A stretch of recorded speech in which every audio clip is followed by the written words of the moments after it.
Now, on the notion of psychedelics and psychology as playlists, we can also cover the last psychology-oriented and themed topic, which is on Reddit. Have to say, agree to OP. As someone who's had enough trauma to make a therapist cry, could make excuses all day long about how it made me a victim. And frankly, I did for a long time, mostly because people would agree. These horrendous things happen to you, makes sense why you're acting like this or going through this. But eventually start taking accountability for how I dealt with those situations and thoughts. And once I did, my life started changing to the best it's ever been. And it took me well into my late 20s and early 30s to even start having that realization, unfortunately. Okay, so anyways, this is just some comments here in response to a subreddit called Deciding to Be Better.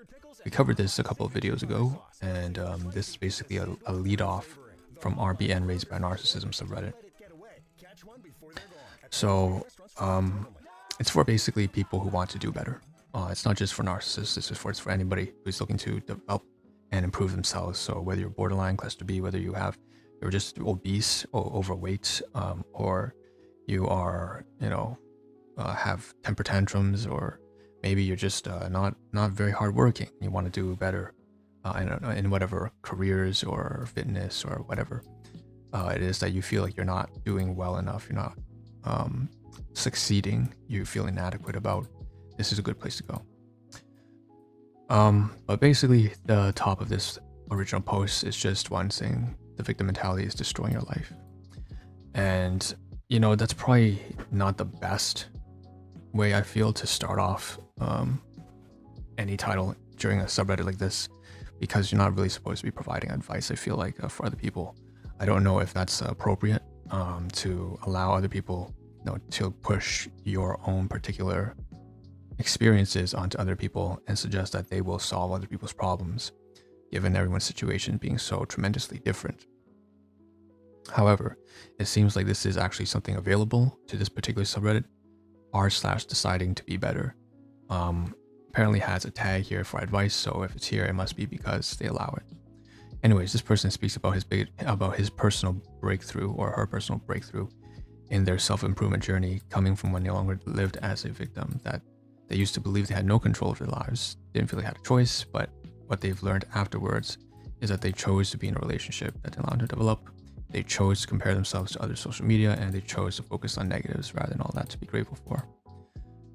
Now, of course, this is heavily debatable, right?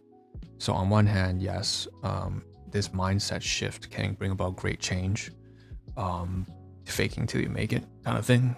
But also at the same time, there are also very real limitations to what your perception can bring about, especially when we get down to, how do you put it?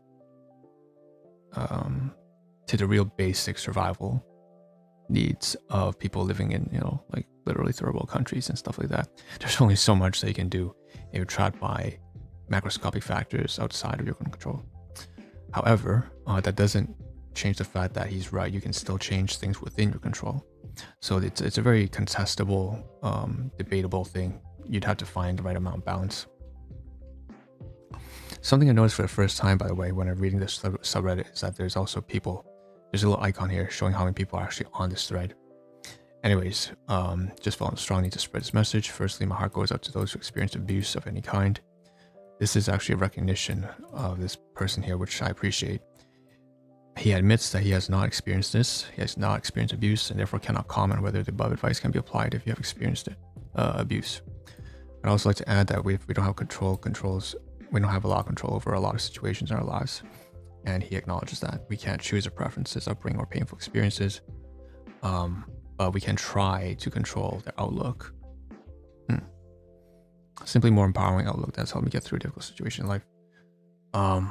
Yeah, okay. So there's a lot of stuff here. This really hit home for me. OP, thanks for sharing. There's someone down here who actually really benefit from it, right? So it seems that advice was useful for some. Same thing here. When I started to realize this, I framed it as being who I am not because of what happened to me, but despite what happened to me. And so doing this allowed this person to work on their issues promptly as an adult with agency, as opposed to a child victim at the mercy of other people's choices. You can always choose to change things for better or for worse, of course. And failure and struggle aren't the end of the world either. Okay. Same thing here. This person had made this realization through a work experience where his manager, his boss, had told him about the notion of being a victim. How you handle the situation is up to you, no matter how awful it may be. Because at the end of the day, it doesn't really matter whose fault it is or how it came to be what it is. How you respond will dictate, whether or not the situation actually becomes worse than it already is, or whether it's actually going to improve, right? It's a very mentally stabilizing realization that turns power enabling for overcoming all kinds of challenges in life, leading to a current phase, when you're stuck with frustrations, gets me out of my head trying to dwell on myself, and it doesn't matter. If you're already in it, there's no point in making it worse, right? More stressful, harder stuff. So there's plenty of upvotes here. But then now we start to see the other side, all right? So plenty of comments here. So actually blaming others was what brought me to a more reasonable conclusion on life. I can take accountability for my own actions as much as I want, but sometimes things in life are just the fault of others, and that's just the reality. And there's nothing you as an individual can do about it. And this person brings about the particular example of him having autism, ADHD. The former makes people want him to be dead, and the latter makes other people want him to just sit still and shut up. And so I've actually been, I've experienced this to a certain degree for my own particular disorder, because I'm very hypervigilant at one point. Needless to say, the point is people will actually hate you for reasons unjustifiable, and so he's basically pointing out the fact that if he kept just blaming himself and everything, or trying to take on responsibility, everything on his own, it would just ultimately lead him to collapse, because it's not really for him to handle all this other people's, misbehavior and mistreatment, right? I may not have that mainstream victim mentality, but I sure as hell am a victim, and it brings you to a more grounded state of reality. I understand when I'm wrong at times and try to improve when I realize my mistake. This means nothing, however, I have disorders that the public hates, or even being myself. It's not just my... Of course, there are people who talk back now, okay? And this person gives an example of his father, who also likely has high-end autism related disorders, but that the way he framed it as a superpower made it actually easier for him to overcome. So again, lots of back and forth here, arguments and counter arguments. And it seems, I would agree, of course, that you can actually help with the trajectory or particular mental disorders simply by changing and reframing your mindset. But there's a limit to it. Okay. Same thing here. Why do you think the public hates disorders? Diagnose both. But this person has tried to see their disorder as something more like a superpower and try to accept it. And they feel sorry that this other person who shares the same disorder actually feels sorry about it. And this person instead tries to clarify, it's a deviation from the norm. It's not that he's necessarily not happy with who he is by himself. It just means that my options for relationships, mostly platonic, are limited. Once again, debatable. Okay. And it goes on and on further down as well. The list goes on, while ultimately they are trying to eliminate care for the existence of neurodiverse people. Okay. Now, this one is really going to hit home, because now we're diving into less neurodivergent disorders, but more into comments from people who have been in abusive relationships. So you had a choice in your relationship does not mean that everyone else has a choice about theirs. And if you're incapable of understanding that other situations may have actually been worse than your own, then maybe you should just note that you yourself were able to escape the victim mentality, in quotes, victim mentality, and leave it at that. You might consider that others are born in situations that aren't like yours, about which you have no knowledge, and these people never even had the luxury of basking in their victim mentality. So toxic positivity sells, as illustrated by this post. Okay. I often felt like I didn't have a choice, and then one day I realized it was life or death and wanted to live. The options were abound. So victims are powerless. There's no question about that. The challenge is not letting that powerlessness invade the soul and hinder one's ability to feel and be empowered in the moments one can. Okay. Is that actually the OP? Not really sure. Okay. Seems like it's not. Okay. That is a good point though. So that's well acknowledged. Okay. I think the illusion of choice or lack of choice is what's killing a lot of people. It might be hard and uncomfortable and unknown, but still a choice you can make and work towards. And then in response to that, it's, the reality is no matter how you frame it, some people have a choice between staying and going to a worse situation. So yes, they have a choice, but it's dire either way. So you're damned if you do and damned if you don't. Lose-lose situation. They can tell themselves to be thankful for what they have, but it doesn't change that, objectively speaking, what they have is less than what they need to survive. And then this is the disconnect that he's trying to highlight. So then it's the back and forth once again, the conversation. No matter what card you were dealt with, it's you still have plays. It might be a shitty play, it might be awful, and you might have to do lots of really, really hard work to execute something that is very, poorly rewarding, but you still got an option. Basically saying that you can still make better options, you can still improve, you can still make progress towards a certain state that is probably better than wherever you're at right now.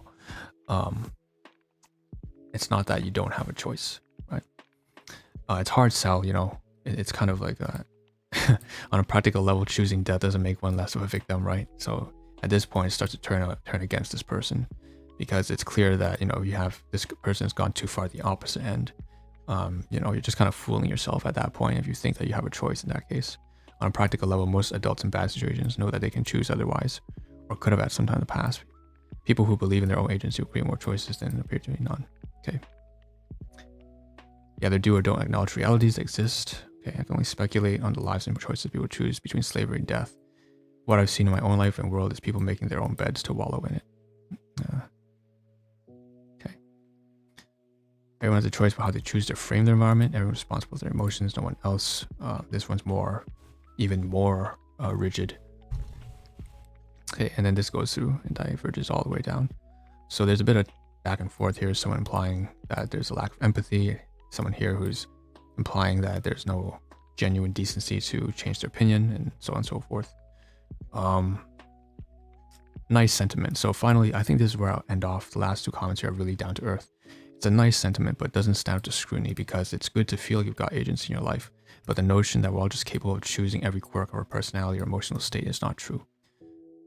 You can't really choose whether you do or don't like something sometimes, and there's limits to our choices. We're all product of genetics and experiences and environments we're raised and live in. They inform our conscious choices more than we care to admit.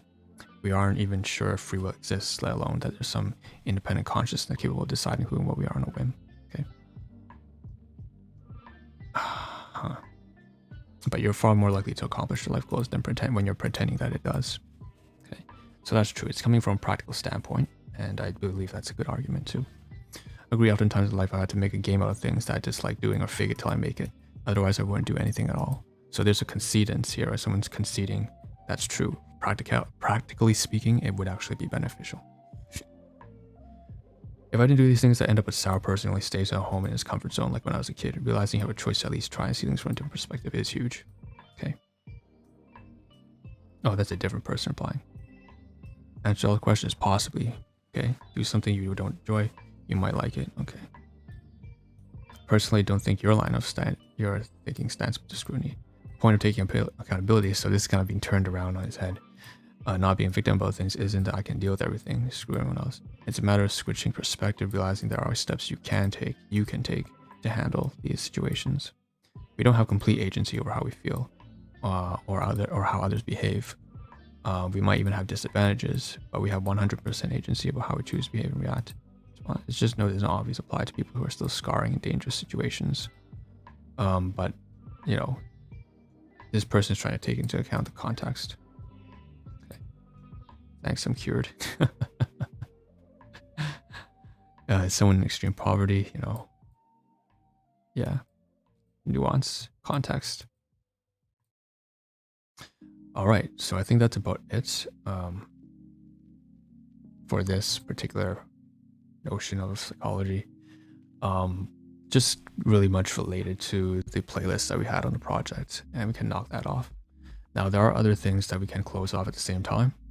We have it seems like another tab here that I must have saved to either check out my homepage or check out the description to copy. So we clearly don't need it anymore. Maybe we can go to the playlists and see that the 2 playlists we have are actually updated. So for example, psychology and psychedelics, but I don't see either of them here, unfortunately. So I guess that says something, right? Okay, so we can close this either way. Okay. Close out psychedelics as well. And the last one we can cover in this particular video. I know it's been dragging on a bit longer than I would have liked, 23 minutes, thanks to that really long Reddit post, is that we'll check out the analytics here. And I think that's really important, really interesting.